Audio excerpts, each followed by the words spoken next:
Sanibonani Dumelang, good evening and welcome to episode 219 of the Private Property Podcast. I'm your host, Uzamantungwa Khumalo. It's a Friday edition of the Private Property Podcast, and if you're joining us for the first time, well, you have missed out on some great content that we have brought to your screens. So do make sure that you go to either our Facebook or our YouTube page to catch up on some of those great episodes. And to our regular viewers, welcome back. You know how we do it. Every single weekday at 7 p.m., we, of course, tackle a hot property topic that helps us navigate our property journey. Doesn't matter whether you're currently renting, you're looking to buy, you're a seller, you're a property investor, or perhaps even looking to build. This is the property show that you want to make sure you tune into every single weekday at 7 p.m. to learn a little bit more about something relating to property. Now, of course, we always love hearing from you at home, so do keep engaging with us across our social media platforms. You can follow myself at Zamantungwa_K on Twitter as well as on Instagram. Now, one of the other things that you're going to see on our social media pages is that we are, of course, running the Sherlock Holmes hunt. Now, this is a great competition that we kickstarted 8 weeks ago, where every single week we share a clue that we want you to crack. And if you're able to crack the riddle, then you stand a chance of walking away with a 5,000 Rand voucher every single Friday right here on the Private Property Podcast. And to keep things spicy, because we want to make sure that we make the winner's circle as big as possible, is every Wednesday and Thursday, we also announce lucky winners who walk away with a 500 Rand spot prize. Now, in order for you to claim that spot prize, all you have to do is to watch us live, wait until the end of the show, and should we call your name out, do make sure that you drop us a message below, and the 500 Rands in cash is all yours. It's that simple to simply walk away with that cash here on Private Property. Now, one of the other great things, of course, that we love talking about, and I absolutely love talking about, are the other great shows that we have across our social media platforms. You know, I'm talking about the First Time Home Buyers Show that Esty Claassen brings to your screens every single Wednesday, where she gets to be in conversation with somebody who's walked that first-time home buying journey to get a sense of some of the wins and the losses as they bought that first property, some of the mistakes that they made and what they learned from that mistake. And if you at home, you have a really story about your first-time home buying journey, well, do slide into our DMs and Esty could feature you on the show. Now, another show that I'm simply, in love with and low-key addicted to is the Farming Podcast. Umbali Nogo brings that to your screens every Tuesdays and Thursdays. So if you've got green fingers and want to explore all things agriculture, then do set that alarm to tune into the Farming Podcast with Umbali Nogo. Now, on Monday and Friday evening, we don't leave you alone because Chad brings you the Home Shoppers Show. So if you're currently in the market and you want to see what is out there and what's available, well, this is the show that you do not want to miss out on. And that's one that you can, of course, catch later on this evening at 8 p.m. With Chad himself. Well, those are some of the great shows that we have across our social media platforms here on Private Property. So do keep watching them, engaging them, and, of course, inviting your friends and family to also join in on these shows. You know, we absolutely love hearing from you at home. And if you think there's still some topics that you want us to go into, well, do send us a message and we'll definitely get an expert in who can help us better understand that. Well, it is, of course, a Friday, and we are talking about something that coincidentally today is actually raining, and it started raining about an hour ago. And of course, we're looking at storm drainage claims in community schemes and a step-by-step guide in how that essentially works. And I think one of the big things that we also want to be looking at here is, of course, giving you tips on how to manage that particular claim. Some of the, in the event where, for example, there's even severe damage, what essentially happens, because oftentimes, the kind of damage that we tend to have in our homes is not really that, that big. You can still live in the home. But of course, with storm damage, it can be so severe that you're not, unfortunately, able to stay in your home. So that is what we're going to be exploring this evening. And I know that, especially if we're in the Gauteng area, we tend to be very prone to all kinds of, storms, and there tends to be quite a lot of damage thereafter. And so we certainly do want to get a sense of how do we manage those claims so that we are on top of that. And to help us better know how to do this is a man that we were speaking to not so long ago, and that is, of course, Michael Addison, who's the CEO at Addsure. Michael, good evening, and thank you so much for joining us. Good evening, and great to be here again. Thank you. It's only a pleasure now, Mike. I absolutely love the background picture that you've got there. You're already setting a really good scene for our conversation this evening. I think perhaps a good place to start, Mike, is firstly understanding if there is a difference with how the claim would work, let's say between obviously community schemes and if somebody just had their ordinary home. Because I think a lot of people who live in community schemes, and this is something we keep saying every time we have this conversation, we're still getting to grips with community scheme living, what it means, what the rights and responsibilities are, that we sometimes kind of forget that it's life in community scheme is slightly different from when you live in a freestanding home. So is there, a fundamental difference in how the claims would be addressed? And then, of course, we'll go into how it would how it's essentially going to work, rather. Yes. Okay. So,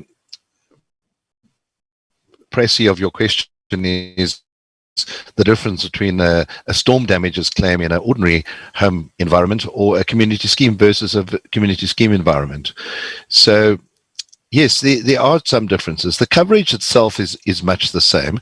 So you would be covered for, in terms of your building's cover, that is, or your home owner's cover. You'd be covered in terms of storm, and storm would include windstorm. They call it tempest, actually. Tempest is known as windstorm. Or hailstorm, lightning, heavy downpours of rain, driving rain, and storm surge as well. You must remember that on the coastal areas. I mean, we're up here in Gauteng, but the coastal areas will often have serious storm surge damages. So those damages are pretty much covered by whether it's a homeowner in an ordinary house or a community scheme. The coverage much the same.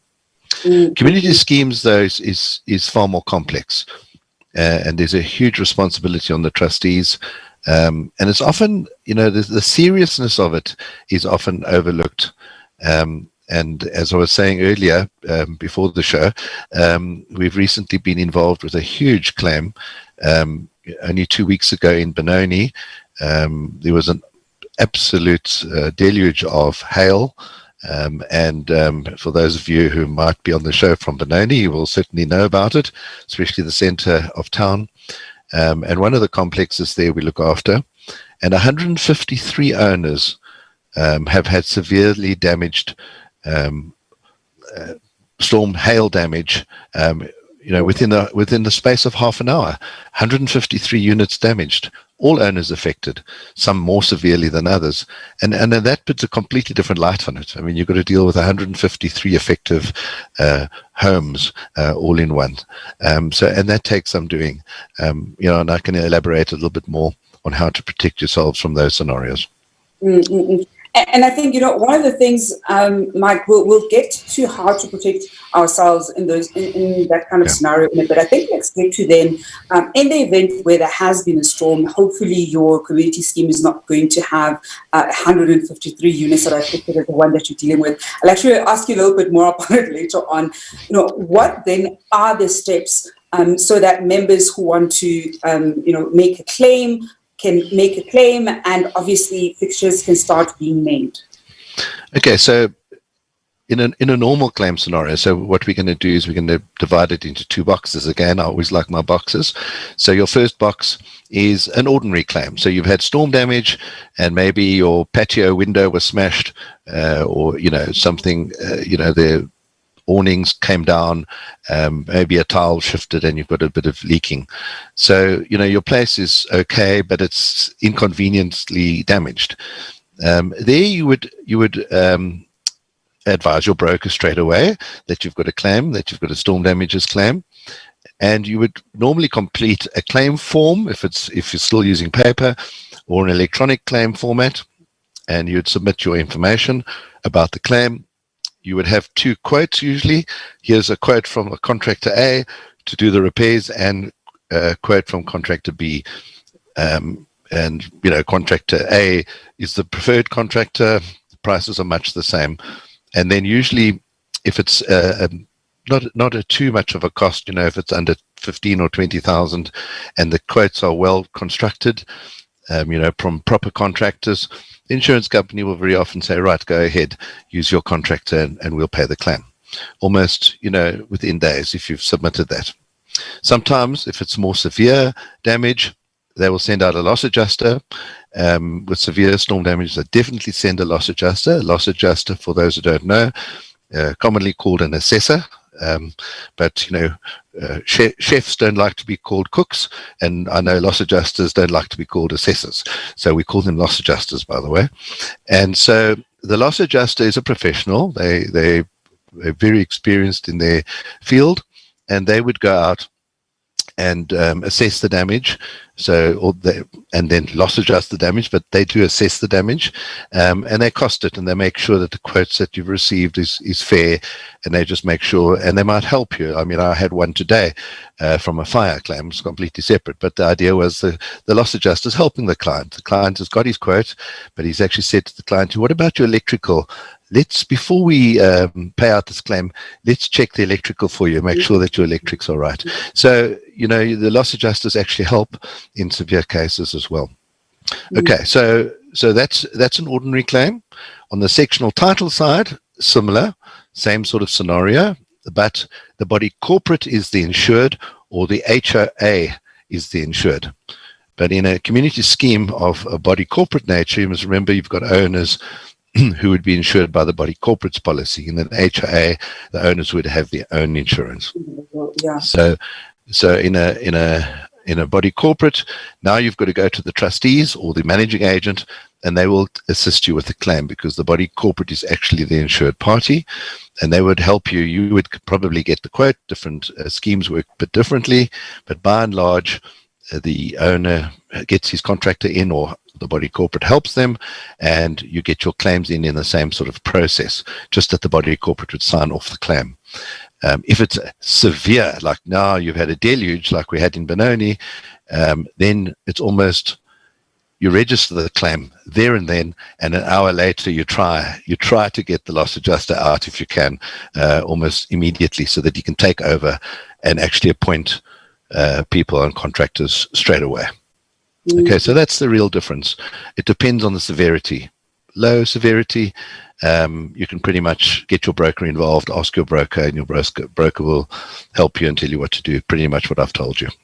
Mike, you were mentioning earlier on in our conversation how you're in the middle of dealing with that sectional title community scheme rather, in Benoni, with 153 units that are affected. And one of the things that, and even as you were telling me off air, is obviously there are going to be certain units that are severely damaged, and you essentially can't live in it. And the part of me started drawing parallels with how often when we get car insurance, and your car is damaged and you can't actually drive it to get repaired, or it's going to take X number of days to get repaired, the insurance company gives you a courtesy car. However, your insurance is not automatic in terms of you getting a courtesy car. Oftentimes when you get that quote, they ask you if you want the option of having a courtesy car in the event of something happening to your car, and it will be something like 10 Rand extra to your premiums. So I'm wondering then that in when we look at insurance for sectional title communities, is how is the insurance aspect sort of composed? Is the the provision of having alternative accommodation almost automatically inclusive of the policy, or there are instances where certain sectional title communities don't have a policy where that is, I'll say, automatically included? It's a very good question, and it's something that this big storm obviously just reminded me of course, made me look at it a bit deeper. Before 2016, and I'm speaking about community schemes now first. Let's first deal with the community schemes. The community schemes rules, prescribed management rules, used to have a requirement that you actually have alternative accommodation, loss of rental, and alternative accommodation. And I'll explain the difference between loss of rental and alternative accommodation. The new act and the new rules that came out at the end of 2016 actually omitted to put that in. And I was quite surprised. I don't know whether it's an error or whether they purposely left it out as a requirement, but I think it was an error, probably an omission. And I've recommended, we are busy making recommendations, as everybody might know. You can make recommendations at the moment because CSOS would like to update sectional title or community scheme rules and regulations. And that is one of the recommendations that we've made, that actually comes back in. Having said that, it's not compulsory. So there's no, at this point in time, it's not compulsory for it to be there. So you should be careful. You should just, as trustees particularly, because the owners don't actually get involved with the decision making of the insurance per se, but the trustee should make sure that the policy that they have does have that, because when it comes to a big storm like that, you want to make sure it's there and it's adequate. Some of the insurance companies have less cover than others, and some are better at dealing with it than others. I can tell you that now from experience. And it is something that you want. There's definitely a need. That Friday, exactly 2 weeks ago, so at about 1:45 that Friday afternoon, I got the call. There's been a severe storm in Benoni at this particular complex, and all of our machinery kicked in. In other words, we reacted, we got a loss adjuster out there. By the time I got there, I had to do a lot of, obviously taking a lot of calls in between to do with that claim, but within 2 hours we had a loss adjuster on site. And that's the important thing. If you get your loss adjuster on site immediately, and that's a challenge, because you must remember now, it's kind of a race for us to get our clients a loss adjuster quickly, because that loss adjuster is going to be needed elsewhere at the same time. So we were quite pleased. We won the race, and 2 hours after the storm, our loss adjuster was on site by 3:00 in the afternoon. And I got there at about 4:00, and the loss adjuster was well working. And that meant that, and they were very luckily, out of the 153, there was probably 6 or 7 people or families that needed to be accommodated elsewhere. And that was arranged by the owners as long as the accommodation is reasonable. So the insurance company will allow the owners to go to alternative accommodation as long as it's reasonable. A B&B down the road, that's charging about 1,200 Rand a month, a night. Depending on the size of the family. I saw the one owner was a little bit more expensive because there were 4 of them. The others were a couple, so they had a cheaper accommodation. But as long as, they don't go booking in, great, insurance is going to pay, I'm going to log into the nearest Hilton, but reasonable accommodation, and the loss adjuster usually gives the nod for that that would be repaid. One of the little things that is difficult is that obviously the money doesn't get paid straight away, and that's the thing. The loss adjuster doesn't arrive there with his checkbook, but so the owners need to always remember that you're going to need to pull out your credit card and pay for it so long, and then once the claim is going through, it's quite clearly the claim's going to get paid, so you're going to get your money, but you're going to probably wait. That's been one of the pickles that I've noticed this week. Is I would like that money to be made available sooner, something that we will work on with the insurers going forward. But yes, alternative accommodation will be covered within certain reasonableness and limits. Then the loss of rental. The problem that you have is that it doesn't cover tenants. So if there's an owner that's staying in their scheme, in their unit, or their apartment, I should rather say, and they can't live there because it's so damaged, they move off to the hotel. That's nice. But now there's a tenant in a place. Now, you remember the body corporates policy is covering the owner. It's not covering a tenant. So the tenant, unfortunately, and that's always awkward. Luckily, in this case, there were no tenants that I had to face. But it's always awkward because the tenant needs to, unfortunately, sort themselves out. And they would rely on their own contents cover insurer to cover them there, because that's also, they've usually got cover there. But I know most people don't bother with that sort of cover these days in many schemes, especially if you're in a secure complex. And so what happens is it can be awkward, because now you've actually got to say, oh, you're an owner. Yes. Oh, go down to the hotel down the road. Oh, you're a tenant. Sorry, can't help you. And, given the difficulties in this country at the moment, that could be awkward. You're helping one guy, but you're not helping the other, they are for the right reasons, but sometimes it can be perceived wrongly. Then you've got a situation, but the loss of rental cover is there. So the owner who's renting it out to that tenant might have a loss of rent for a month or two, because the tenant might go off then. Say, right, I'm out of here. Well, the owner has the insurance, so the owner has the cover for that loss of rental. So the owner might be able to compensate the tenants and say, look, I'm the owner of this. You've got to move elsewhere. I'll tell you what, I'm claiming loss of rental, and you don't pay my rent for the month, because we'll be out of here for a month at least, and I'll claim it back, so we can square it up. But just remember that if it's a tenant situation, the owner and the tenant have to work that out between themselves. In a normal policy, I'm going to move away from sectional title. If you're in an ordinary house or in a homeowners association, if you've got your own insurance, just check your policy that you have got that. They do usually pop it in. It is usually a benefit.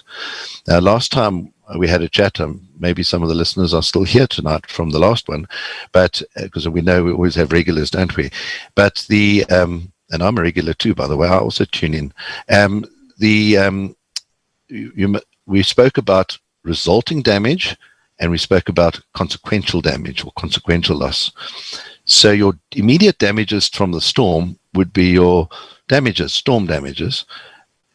From a geyser or from a burst pipe, your immediate damages would be the resulting damages from the burst pipe or whatever. But the consequential damages, and this is the example, so your consequential loss is your loss of rental or your alternative accommodation. That's where the word consequential comes in only. Okay. I am in a conversation this evening with Michael Addison, who's the CEO at Addsure, and we're looking at storm damage claims, rather, in community schemes, and a step-by-step guide. I think one of the great things that we are exploring, of course, is also getting a sense of how the claims would work in sectional title communities. And very shortly, Mike, I actually want us to for you to give us tips on how, particularly trustees, but I also want to say the Board of Corporate at large, because obviously even members of the Board of Corporate at some point may choose to be trustees, but how to make sure that they're adequately, they have adequate rather policies. So tips for them to make sure that they have the right policy and they're always on top of that. And one of the things, and you mentioned it earlier, is how you can best sort of protect yourself from even having such a, you cited the big claim that you're currently working with. So how can a community scheme best protect itself? And we know things like, obviously, storm, you can't predict that, unfortunately, but are there ways that we can try to protect ourselves as much as possible? We will be taking your questions and comments in a bit, but Mike, I think, how do we then go about making sure that we are best protected? There's actually a lot, and it comes through the advice that we provide our clients with, but in the case of this 153 unit complex, I actually complimented the trustees on the Monday afterwards, because we actually almost there every day or two, and the chairperson is very good, and I complimented them, and I said, you're well done, because you've done all of the right things here. They maintain the property properly, so there's no question that the roof is not going to be covered. I mean, the roofs that are damaged is 500,000 Rand. Now, had the roofs been in a poor condition, there would have been an argument about that. They would have maybe not covered the 500,000. So by doing or keeping the maintenance in check, you're keeping your coverage there. So big tick in that box. Then having a valuation done regularly. Now, this is important. In terms of the rules, you're supposed to have a valuation done for a complex at least every 3 years. And I emphasize, it's not every 3 years you do it, it's at least every 3 years you do it. So in the larger schemes, you should do it more often. And, having these guys had done it towards the end of 2019, so it was very current, and their policy had escalated by 10%, which was more than adequate for the year. So that means that the buildings, there can be no argument on average, and that's the first thing in a huge claim. This claim is going to be at least 6 million rand. So, and the loss adjuster's job is to have his quantity surveyor have a look at this and say, what are they insured for, and are they insured for enough? Because if they're insured for half, they're only going to get 3 million, not 6 million. So it's critical that you do the valuation. And when we go across to your own homes, you don't have any legislation that tells you must value your own house. And I'm telling you, hardly anybody does. They probably try and look at market value and get it wrong. If you've got an expensive home, a 4 million rand home, even a 1 million rand home, get a valuer to come and do it once for you, pay him a little fee and be safe. It's almost an extra premium you're paying for that big safety net. Because what's the point of paying a premium when had you paid 10 rand a month more, you would have been fully covered. So get your numbers right. I think that's important for homeowners. And then homeowner associations. That's where I've seen some scary stuff with storms. The homeowners associations, there's a perception that you don't really need to value those properties. And what we've seen is that, we're only insuring the gates and the little roadway and so forth. So we're only going to insure it for a couple of million. I might have alluded to it last time. I can't remember because it's one of my favorite points that I make. An HOA was insured for 900,000, and when they had the evaluation done, it came out to 21 million. So it was about 4.9% or something of value. Had they had a storm like this in their common areas and paving ripped up or whatever by stormwater, they would have been paid out 5%. Imagine 6 million rand and only being paid out 5% of that. And that valuation costs what? 2,000 rand. So get the valuations done. If you're a homeowners association, if anybody's in an HOA and you're a member, if you're a director or a trustee, get it done. If you're an owner, next time you have a meeting, put your hand up and say, have you had a valuation done? Get it done, please, because it can be hugely expensive if you don't. I think the big thing there, Mike, and we always say this to our viewers at home, is you want to make sure that you attend the AGM. You're even able to attend trustees meetings. You obviously won't be voting as you're not a trustee, but these are some of the issues that you're able to raise in those respective meetings, and make sure that if there are any cracks in terms of having the right policies in place, you as a member essentially of the body corporate are able to raise them.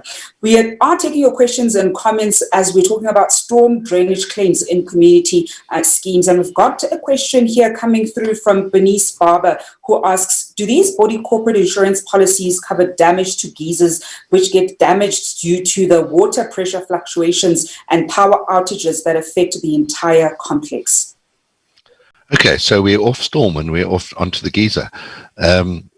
We can spend a whole hour just talking about geysers. We were just saying so before the show. Yeah. But yeah, to answer your question, geysers are not supposed to be covered. That's the startling point. If you look at Rule 31, it actually says that owners are supposed to look after their own geysers for wear and tear, fluctuations like you mentioned in pressure and so forth. It's actually something that's actually, in terms of the rules, pinned on the owner. Shouldn't be insured at all. But the expectations are there that it should be insured. In other words, the market demands that it needs to be covered. So the insurance companies that specialize in this, such as CIA, and old Doug from CIA has been on the show a couple of times. I've watched him closely, and a few of the others, they do specialize, and they've got a section in their policy for geyser maintenance, and therefore those policies will have it. So just make sure that your body corporate, if you're in a body corporate, get that cover if you want it. Make sure that if you are a homeowner yourself, ask your broker to make sure that you've got the geyser cover.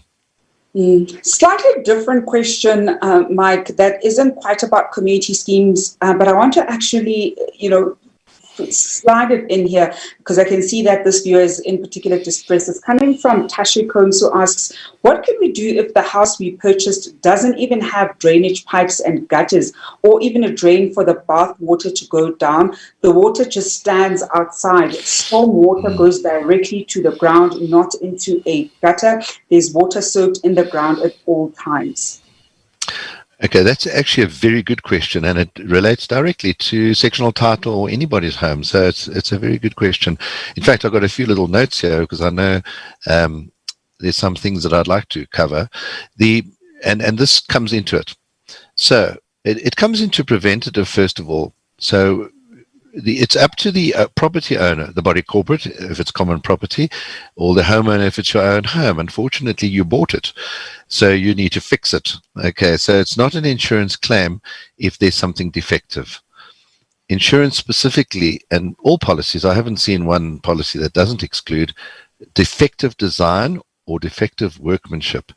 So that's an exclusion. So if the cause wasn't the storm, but the cause was the fact that the property was built wrong or didn't have the right things in terms of, specifications and common sense standards, that didn't cause the damage. It was the defective design that caused the damage, or the defective workmanship, should I say. And the policy wouldn't cover it anyway, so it's something you would have to fix. And that goes to what I say to. There's I think you might have been on your show. There's a structural engineer, old Philip, who we work with quite a lot. He's well known in sectional title circles as a structural engineer, Philip Nell, and he was telling me that you should actually check your roofs as well regularly to prevent storm damage, because it's the gutters that get filled up with muck. It's the cracked tiles.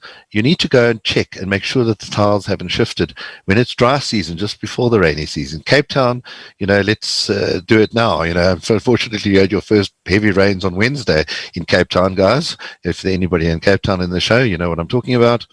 And then in Johannesburg, it's something that we should do towards the end of October, November, make sure that the roofs are right, especially those flat roofs with that with the waterproofing once a year. Apparently, at least once every 2 years, but I say once a year. Somebody needs to get on that roof and check it, because the storm didn't necessarily cause the damage. It was your failed waterproofing that caused the damage, and then the insurance won't pay. So if you want your insurance to work, make sure that your place is right, fix it. And a last example, I know we've got a time limit here, but there was one example which springs to mind where the insurer actually sent out somebody to survey the property. They do that periodically, and the surveyor went out there and he picked up that the slant from the water was running. In other words, the ground level leading to the house was going towards the house instead of away from the house, one of the units. And what has happened is, so he pointed it out. So the insurer knows that. They pointed it out to me, so I sent it to the trustees and told them. I even looked at it myself, took pictures, and lo and behold, now after all these heavy rains, nothing has been done about it, I don't think, because it is. I mean, in all fairness to the trustees, they can't rush out and go and rip the paving up and have it redone overnight. But now that unit that's adjacent has got dam problems, and it's just not an insurance claim. So yes, when you those type of things, unfortunately, you need to attend to yourself. They're not only not going to be insurance claims, but they're going to impede your rights to claim later, for water damages. We are taking more of your questions and comments. I'm going to slip these last two questions in. We've got one on Facebook coming from Unondumiso Kapai, of course, from Addsure Home Loans, who's asking, in sectional title, what happens if the insurance details have incorrect owner details and owner needs to claim due to an event covered by insurance? Will insurance pay? Okay, so we've got the incorrect name on the registered somewhere on the policy. Okay, so actually I strongly advise all community schemes don't mention any names on the policies at all.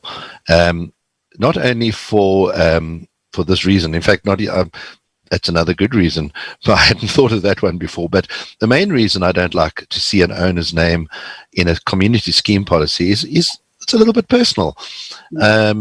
I feel. I don't believe, I've looked at it, I don't believe it necessarily conflicts with the POPIA that's coming in, the POPI Act that's coming out or coming into effect shortly, but it does fringe on it, because I really wouldn't like my name to be almost public as to exactly where I stay, my name, my address, and my bank and where my bond is. So as an Addsure person, you will know that. Now, we note on the policies that Section 5's interest is noted with Addsure Bank and so forth. And I think that's fine, because, you know, who knows who's got a bond with Addsure Bank at number 5 or whatever. But, you know, I try to keep names off policies. Some companies have put the names in there, but I've encouraged the companies, I've said to the insurers, look, keep the names out of there. I think it's rude, actually. So then, Mike, in the event where the insurer does have the incorrect details, and of course the owner makes that claim, will the payment be done? Yes. Okay. So, sorry, that's actually the question. I would say yes. The unit is covered, the building is covered, so the cover will be there. And I'll tell you where it wouldn't be covered is if you got the address wrong. And I see that happen. Technically, I haven't actually ever seen a claim declined, but I get nervous, because if you've noted on the policy that this building is at this address, and they've put, you see, they sometimes when somebody applies for a quote, was it? I think it was number 5. You know, Johnson's Road or whatever the case is, and then when it comes down, it's actually number 50, and you know, 5 Johnson Road is somewhere else. So you're actually insuring the wrong building. Technically, I'm not saying you can't, you know, that you're going to have to beg, but you know, you don't want, you know, that's a small thing, such a small little error, yet it could have such an impact if somebody was really sticky. So yeah, make sure that the risk address on your policy is correct. Okay. I even get vague. I even say, just say ABC complex in, you know, John Smith Street. So you don't even put a number. We've got another question, because I see they're coming in. They're really good questions. I want us to get through them as quickly as possible. I know we're slightly out of time. Short answers. Short answers. Going to be coming up at 8.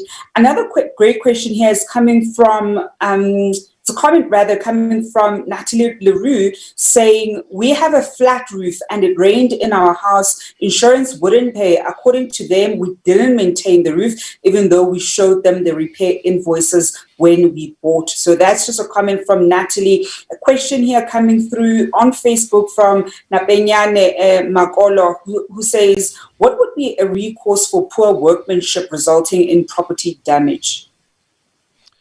So if there's poor workmanship, the insurance company doesn't have to pay, because if the poor workmanship caused the loss, so in other words, you know, they didn't seal the roof properly and now it leaked, now it caused damage. Oh, what was the cause of the loss? It always comes down to the cause. The cause, was it the storm, or was it the fact that the sealant wasn't put on properly? Sealant wasn't put on properly. Well, then go and ask the sealant company to pay for your damages. Okay, so that's the short answer there. But the comment, I would like to elaborate on the comment on Facebook, that invoice that you can prove that you have maintained. I would say if you can prove that you can show, the insurance companies that we work with are very fair. You show them something like that, they will pay. I can tell you that now. And if they won't pay, I will fight it as your broker for you. You must. It's something's called fairness. Fairness is a big thing in insurance in South Africa. One of the fairest and most just areas in our country at the moment, I believe, is the insurance industry, because you've got something which is called treating customers fairly. Very important. And you've got the ombudsman you can take that to if you really want to complain. And insurance companies don't like it if you go to the ombud. Scare them with the ombud. Maybe they'll pay. Well, there you go, Natalie. That's certainly something that you can explore. I'm going to squeeze this very last question. It's coming from Megan Rath, who asks, what about your older sink roofs that get damaged with strong winds where the nails or fastener lifts? Yeah, so if you have a once-off wind storm, and I'm a Cape Townian. I was born and bred in Cape Town, and I've only been in Johannesburg for 5 years, so that's the one thing I'm not missing is the wind. But yeah, in Cape Town we're very familiar with that type of problem. So what happens is, particularly let's call it the Bloberg area and the Tableview areas. We often had those, and then you get somebody asking, our roof has been jiggling, and the ceilings are loose. If it's been happening over time, so it's gradually happened, because every year, and the wind blows in Cape Town, I'm telling you that much, they're almost a storm every day. But in fact, if the wind came to Johannesburg, it would blow everybody's roof off. But the thing is, if it's been happening over time, it's not a claim. But if you can show and justify that, look at this. There's a hell of a windstorm, because, we get those in Cape Town, don't we? One day it's like a huge wind thing, or it comes from a slightly different angle. And then you suddenly find all your ceilings are pulled loose. And, then you've got a claim. So if it's a once-off wind event, definitely. But if it's been happening or occurring over a long period of time, it's not a claim. You just got to get that right. Mm-hmm. Well, Mike, we're going to leave it there this evening. I think insurance issues have certainly gotten a lot of our viewers with a lot of questions, because I think this is one of those issues that we tend to sometimes struggle with, whether, of course, live in a community scheme, as we're focusing on this evening, or live in a freestanding house. It is one of those difficult issues where, when you need the payment to be made, you sometimes struggle with the broker that you might be working with. To the point where I often think a lot of people who work in insurance have a bad rep, and we think they just want our money every month, and we pay them our money. But when it's time for them to pay up, they don't have our best interests at heart. But Mike, we're going to leave it there this evening. As always, it's always such a pleasure to speak to you. I know we will be having you back again on the show. Thank you so much. Pleasure. Thank you, everybody, for listening to my rubbish. Thank you. Bye-bye. Not rubbish at all. And that is Mike Addison, CEO at Addsure. And that brings, of course, the end to our show this evening. But before we go, I'm actually going to, we won't take a quick break. We usually take a quick break. I know that Chad is coming up shortly. We will be announcing the lucky winner of that 5,000 Rand voucher for our Sherlock Holmes competition. Now, the lucky winner who was able to correctly crack the code for week 8 is Peladi Setusa. Peladi Setusa, congratulations. You're the lucky winner of this week's Sherlock Holmes hunt. I'm sure that you're going to enjoy that 5,000 Rand voucher. And if you at home want to be just like Peladi, all you have to do is to go into our website, www.privateproperty.co.za. Make sure that you enter the competition. We will be releasing the new riddle for week 9 next week, Monday. So do look out for it across our social media platforms. And if you think you know where the riddle takes you, then make sure that you enter the competition and you could walk away with that 5,000 Rand voucher. Well, that's it from me, Zamantungwa Khumalo, this week. It has been a great week talking all things property. I will be, of course, back on your screens on Monday evening at 7 p.m. But I'm not leaving you alone this evening. Chad is going to be bringing you the Home Shoppers Show in just a moment. So do stay tuned for Chad with the Home Shoppers Show. But until then, hoping you're staying home and staying safe.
Hi, I'm Brandon Ribbing.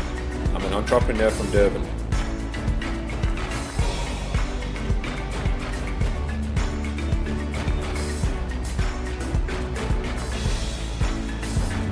The suburbs of Berea and Morningside are built on a natural ridge that overlooks the home of the Sharks, the Moses Mabhida Stadium, Durban Country Club. It's just got an incredible outlook elevated over the city.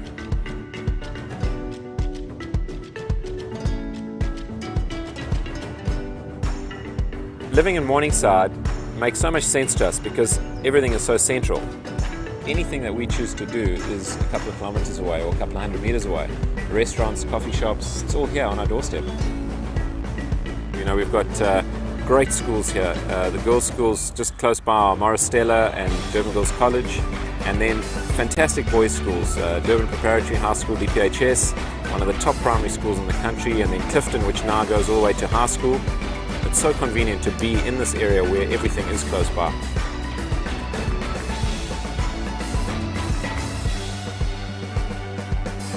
Some of our closest friends stay just across the Umgeni River in Durban North.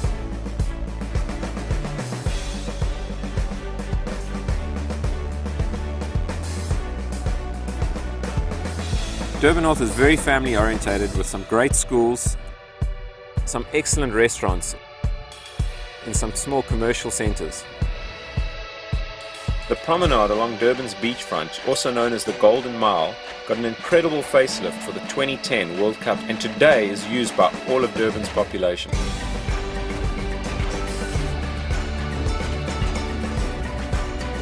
We as a family love the Durban beachfront. If we're not in the water, you'll find us on our bicycles along the promenade.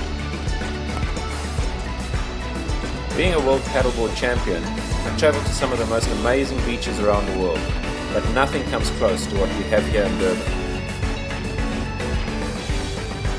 Durban has great weather and great conditions all year round for surfing and for training and just being in the ocean.